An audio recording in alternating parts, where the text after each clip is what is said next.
Di sini saya akan menjelaskan tentang kanvas model bisnis usaha tanaman hias saya. Langsung saja ke video penjelasannya. Yang pertama adalah key partner.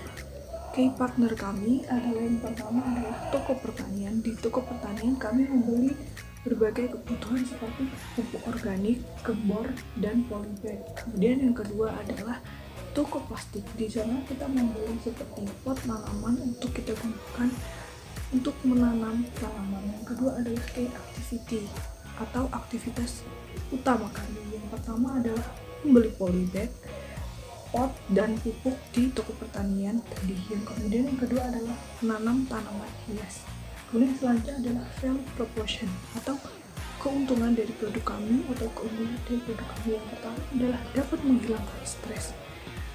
Menghilangkan stres itu dapat dilakukan dengan melakukan hobi kita, dan dengan membeli tanaman hias atau mengembangkan hobi kita dapat menghilangkan stres. Kemudian yang kedua adalah memperpindah halaman.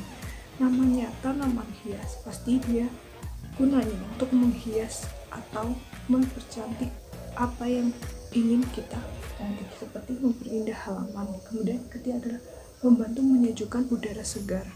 Di lingkungan kita sekarang ini yang padat sekali penduduk, itu mempersempit lahan hijau.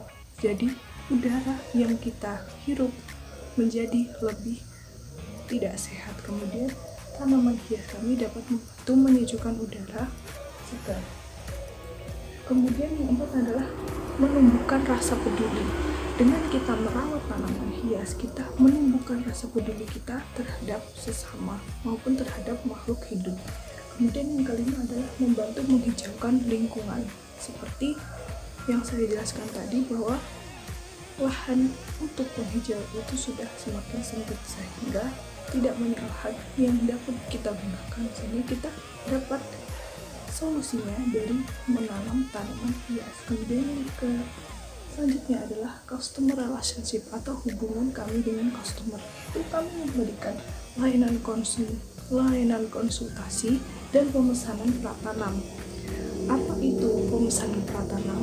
Misalnya customer kami ingin membeli tanaman ini, tetapi kami kehabisan.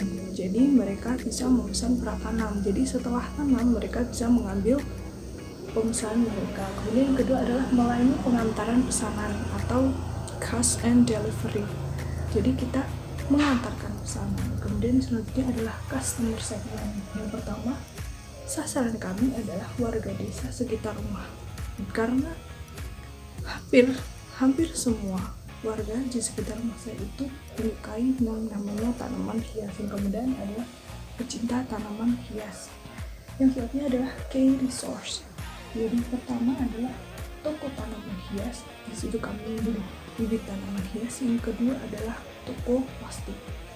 Kemudian channel kami yang pertama media sosial untuk memasarkan produk kami secara luas. Kemudian yang kedua adalah perkumpulan dari warga-warga atau ibu rumah tangga sekitar rumah saya, seperti PKK, kemudian arisan ibu seperti itu. Kemudian selanjutnya adalah cost structure, yaitu yang pertama adalah pengeluaran kami itu yang paling utama itu adalah peralatan menanam tanaman.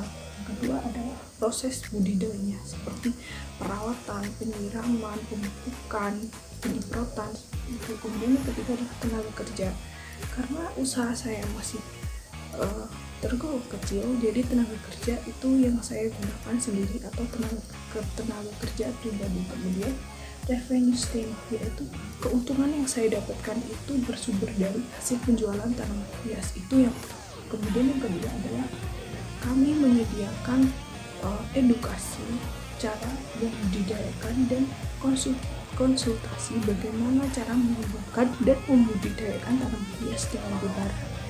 Jadi seperti itu model kanvas bisnis saya. Sekian dan terima kasih.